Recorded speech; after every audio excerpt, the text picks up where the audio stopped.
Ce matin, nous venons de démarrer la journée d'ensilage. C'est la journée capitale pour nous cette année parce que c'est vraiment la journée qui conditionne toute l'année de production de nos vaches laitières. Donc c'est vraiment une journée très importante pour nous qu'on prépare avec beaucoup de soin.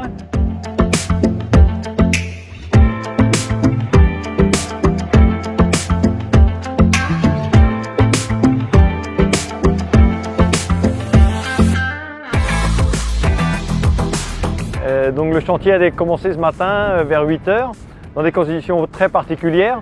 Nous venons de subir une grosse tempête ce week-end et donc le maïs est versé, les champs sont gorgés d'eau, donc les conditions de récolte cette année sont très compliquées.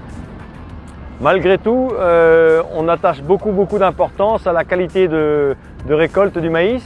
L'ensileuse est réglée la coupe du maïs est réglée à 14 mm et l'éclateur à 1,5 mm. L'éclatage du grain, ça permet la digestibilité de l'ensemble du maïs, donc c'est vraiment important de bien respecter l'éclatage du grain, donc c'est quelque chose qu'on contrôle régulièrement dans la journée.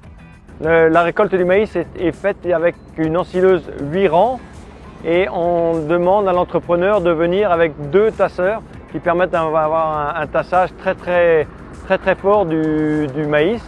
L'objectif est d'avoir au niveau du tas un minimum de 250 kg de matière sèche au mètre cube par mètre cube de maïs, ce qui demande vraiment un tassage très fort.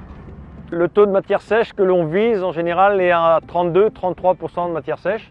C'est l'optimal en général pour permettre une bonne valorisation, la meilleure valorisation possible de notre maïs.